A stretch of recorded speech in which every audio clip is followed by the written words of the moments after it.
morning. So, continuation of our last class. Not only are their ranks permanently fixed by the rule, but each is assigned boundaries it must not transgress, so that each one may at once be recognized as belonging to its particular rank. There is a general belief that the prohibitions in the Hindu religion against intermarriage, interdining, interdrinking, and social intercourse are bound set to degrees of association with one another. But this is an incomplete idea. These prohibitions are indeed limits to degrees of association, but they have been said to show people of unequal rank what the rank of each is. That is, these bounds are symbols of inequality. So, B.R. Ambedkar അദ്ദേഹത്തിൻ്റെ ആ ഒരു speech deliver ചെയ്യുന്ന ടൈമിൽ അദ്ദേഹത്തിനെ follow ചെയ്യുന്നവരെ എന്ത് ചെയ്യാണ്, ബോധവൽക്കരിക്കുകയാണ് ആ ഒരു സിറ്റുവേഷൻ. സോ അവർ ഈ ഇൻഇക്വാലിറ്റി ഫേസ് ചെയ്യുന്ന ആ ഒരു സൊസൈറ്റിയിൽ കാസ്റ്റ് ഹിന്ദുസ് മറ്റ് ദളിത് വിഭാഗത്തിലുള്ളവരെ അകറ്റി നിർത്തുന്ന ആ ഒരു സിറ്റുവേഷനെ കുറിച്ച് അദ്ദേഹം എന്ത് ചെയ്യാണ്, അവെയർനെസ് ക്രിയേറ്റ് ചെയ്യാണ്. എന്തിനു വേണ്ടിയിട്ടാണ് നമ്മളുടെ ഈ ഒരു ഒപ്പോസിഷൻ, വളരെ ശാന്തമായിട്ടുള്ള ഈ ഒരു ഒപ്പോസിഷൻ. സോ എല്ലാ കാര്യങ്ങൾക്കും എന്തുണ്ട്, ഈ ഒരു റിലീജിയനിൽ ഇൻ്റർമാരേജ്, ഇൻ്റർഡൈനിങ്, ഡ്രിങ്കിങ് ആൻഡ് സോഷ്യൽ ഇൻ്റർകോഴ്സ് എല്ലാത്തിനും ഓരോ അതിർത്തികളുണ്ട്. സോ അതിനപ്പുറത്തേക്ക് ആരും പരസ്പരം എന്താവാറില്ല, മിങ്കിൾ ചെയ്യാറില്ല.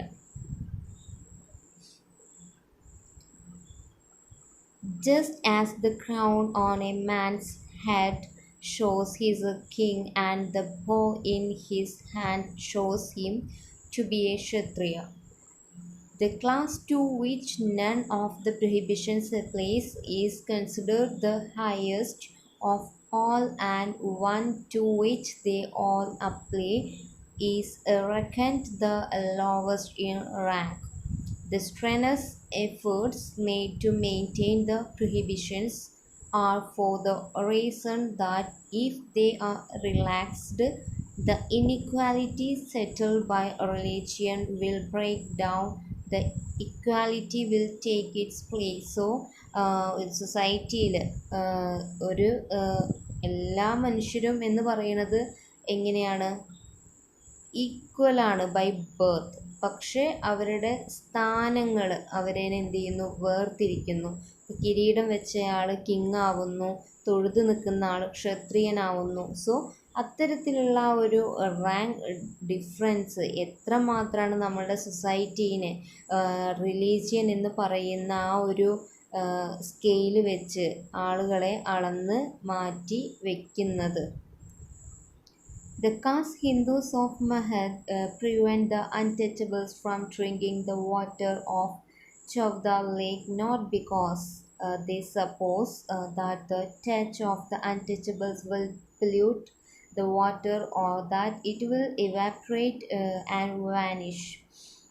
The reason for preventing the untouchables from drinking it is that they do not wish to acknowledged by such a permission that caste declared inferior by sacred tradition are in fact they are equal. So ഇവിടെ cast Hindus ഈ ഒരു പ്ലേസിൽ ഉള്ള cast Hindus എങ്ങനെയാണ് അൺടച്ചബിൾസിനെ കാണുന്നത്, ദളിത്സിനെ കാണുന്നത്? അവർ അതേ പ്ലേസിലൂടെ ഒഴുകുന്നത് ചൗദാർ ലേക്കാണ്. സോ അൺടച്ചബിൾസ് അതിൽ ടച്ച് ചെയ്ത് കഴിഞ്ഞാൽ ആ റിവർ, ആ ലേക്ക് എന്താവും എന്നാണ് പറയുന്നത്, പൊല്യൂട്ടാവും, മലിനമയമാവും എന്നാണ് അവരുടെയൊക്കെ ഒരു വിശ്വാസം എന്ന് പറയുന്നത്. സോ ആ ഒരു ട്രഡീഷനാണ് നമ്മൾ എന്ത് ചെയ്യുന്നത്, ആ ഒരു ഇക്വാലിറ്റിയെ മാറ്റി നിർത്തുന്ന ആ ഒരു ട്രഡീഷനാണ് നമ്മൾ മാറ്റേണ്ടത്. Gentlemen, you will understand from this the significance of the struggle we have begun. Do not let yourself suppose that the Satyagraha committee has invited you to Mahad merely to drink water of the Chowda lake of Mahad.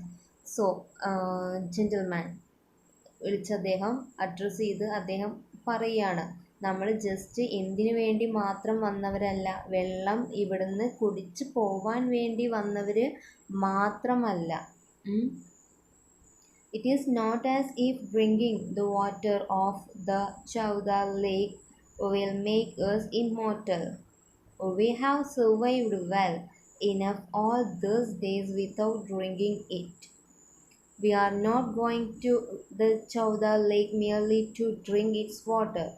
We are going to the lake to assert that we too are human beings like others. It must be clear that this meeting has been called to set up the a norm of equality. So he again says what it is not drinking the water. വെള്ളം കുടിക്കുക, നമ്മൾ ഈ വെള്ളം കുടിക്കാതെ തന്നെയാണ് ഇത്രയും കാലം survive ചെയ്ത് പോയത്. ഈ ഒരു ഹാബിറ്റാറ്റിൽ, ഈ ഒരു ആവാസ വ്യവസ്ഥയിൽ നമ്മൾ ചൗദാർ ലേക്കിൽ നിന്ന് വെള്ളം കുടിച്ചിട്ടല്ല ഇത്രയും കാലം ജീവിച്ചത്. ഇന്ന് നമ്മളിവിടെ വെള്ളം കുടിക്കാൻ വന്നത് എന്ന് പറയുന്നത് ജസ്റ്റ് ഒരു വെള്ളം കൂടി മാത്രമല്ല, മറിച്ച് നമ്മളുടെ ആ ഒരു ഹ്യൂമാനിറ്റി, ആ ഒരു ഇക്വാലിറ്റി അത് എൻഷുർ ചെയ്യുന്നതിന് വേണ്ടിയിട്ടാണ്, ആ ഒരു സത്യാഗ്രഹമായിട്ടാണ് നമ്മൾ ഇങ്ങോട്ട് വന്നിരിക്കുന്നത്. നമ്മളിലെ ആ ഒരു ഹ്യൂമൻ ബീയിങ്സ് ആണ്, നമ്മളും ഹ്യൂമൻ ബീയിങ്സ് ആണെന്നുള്ളത് അസേർട്ട് ചെയ്യാനും കൂടെയാണ് നമ്മൾ ഇന്നിവിടെ.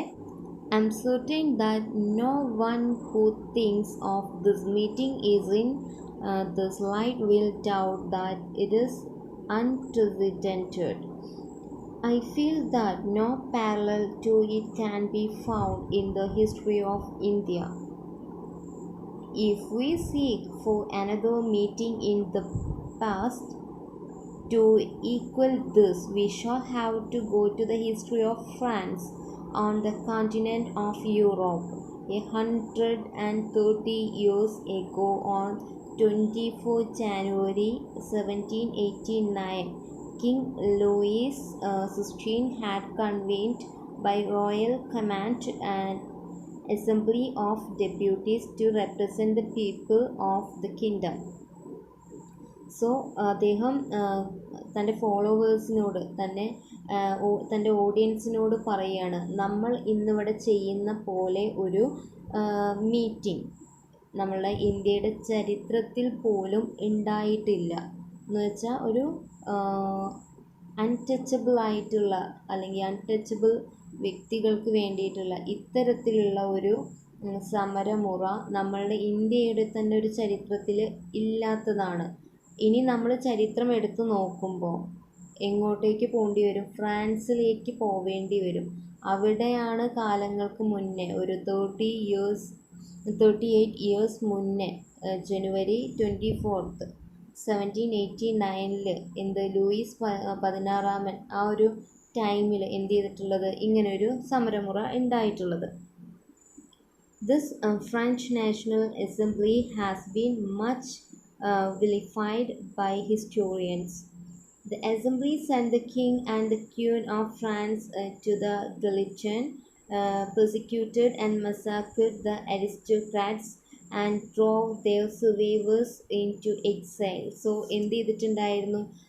ഒരു അരിസ്റ്റോക്രസിക്ക് എഗെയിൻസ്റ്റ് ആയിട്ടുള്ള ഈ ഒരു സമരമുറ ആ ഒരു സൊസൈറ്റിയിലുള്ള ആ ഒരു അഡ്മിനിസ്ട്രേറ്റീവ് വിഭാഗത്തിന് തന്നെ എന്ത് ചെയ്തിട്ടുണ്ടായിരുന്നു? എക്സിക്യൂട്ട് ചെയ്യുന്ന തരത്തിൽ അത് മാറിയിട്ടുണ്ടായിരുന്നു. It confiscated the estates of the rich and plunged Europe into war for 15 years. Such are the accusations leveled against the assembly by the historians. In my view, the criticism is misplaced. Further, the historians of the school have not understood the gist of the achievement of the French National Assembly.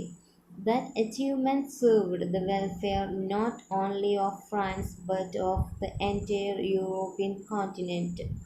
Uh, if European nations enjoy peace and prosperity today, it is for one reason: the revolutionary French National Assembly, convened in 1789, set new principles for the organization of the society before the disorganized and decadent French nation of its time, and the same principles have been accepted and followed by Europe. So ഇന്ന് നമ്മൾ നോക്കിക്കാണുന്ന വളരെ developed ആയിട്ടുള്ള ആ ഒരു European nation, so ആ ഒരു 38 years മുന്നേ ഇത്തരത്തിലുള്ള ഒരു സമരമുറ അവിടെ നടന്നിട്ടില്ലായിരുന്നെങ്കിൽ ഇത്രയും പ്രോസ്പെരിറ്റി ആയിട്ട് ആ ഒരു പ്രോസ്പെർഡ് ആയിട്ട് എന്ത് ചെയ്യില്ല, ആ ഒരു ആ ഒരു സൊസൈറ്റി എന്ത് ചെയ്യില്ല, വളരില്ല. സോ അന്ന് ആ ഒരു കോൺസ്റ്റിറ്റ്യൂഷൻ അല്ലെങ്കിൽ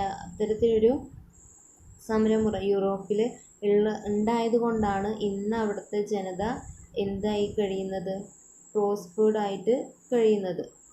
സോ ഒരു പ്രോസ്പെരിറ്റി അവരിൽ ഉണ്ടാവാനൊരു റീസൺ എന്ന് പറയുന്നത് 1789 ശേഷം ഉണ്ടായിട്ടുള്ള പ്രിൻസിപ്പിൾസാണ്. ആ ഒരു സൊസൈറ്റിയിലേക്ക് ഉണ്ടായിട്ടുള്ള ഒരുപാട് പ്രിൻസിപ്പിൾസ് എന്തായി ചേഞ്ചസ് ഉണ്ടായി. സോ ഇന്ന് നമ്മൾ ചെയ്യുന്നത് എന്തല്ല, ഒരു തെറ്റല്ല, മറിച്ച് ഒരു മാറ്റത്തിലേക്കുള്ള ഒരു ചുവടുവയ്പ്പാണ് എന്ന് എന്ത് ചെയ്യാണ്, അഷ്വർ ചെയ്യാണ്, അല്ലെങ്കിൽ നമ്മൾ ഫോളോവേഴ്സിനോട് ഉറപ്പ് പറയുകയാണ് ബി ആർ അംബേദ്കർ.